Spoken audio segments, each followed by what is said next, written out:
Hey everybody, Troy from the Do-It-Yourself World and the Off-Grid Project. Just a brief video.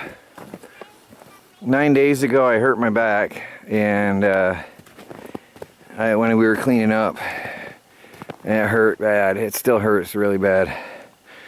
It hurts to stand.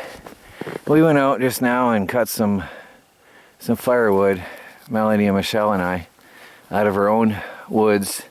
We got a little bit of dead standing pine. It's good for daytime heating. I just thought I'd share with you the beautiful snowy scene here in the homestead today. Got a couple inches. We've been trying to keep our paths clean.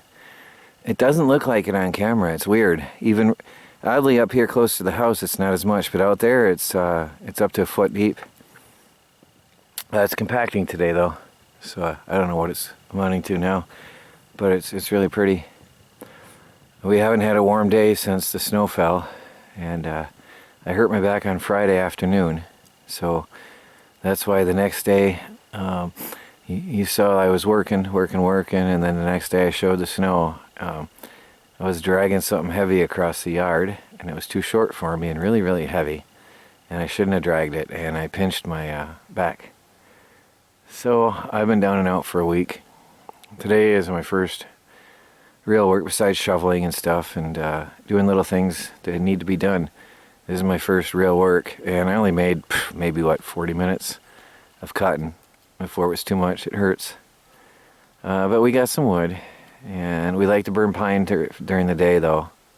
It burns good and hot and fast, and then the ash and oak at night and poplar in the morning. Poplar burns out those pipes and cleans that up and heats up the house fast. Oh, it hurts to even sit too long.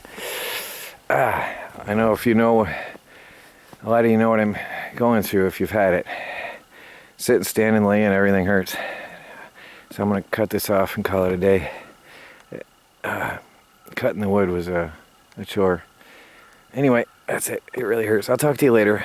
Just want to explain, that's why you haven't seen me much. I've been working online. And I'll talk to you later. Hopefully I'll get back on my feet again here real soon. There's a lot to be done.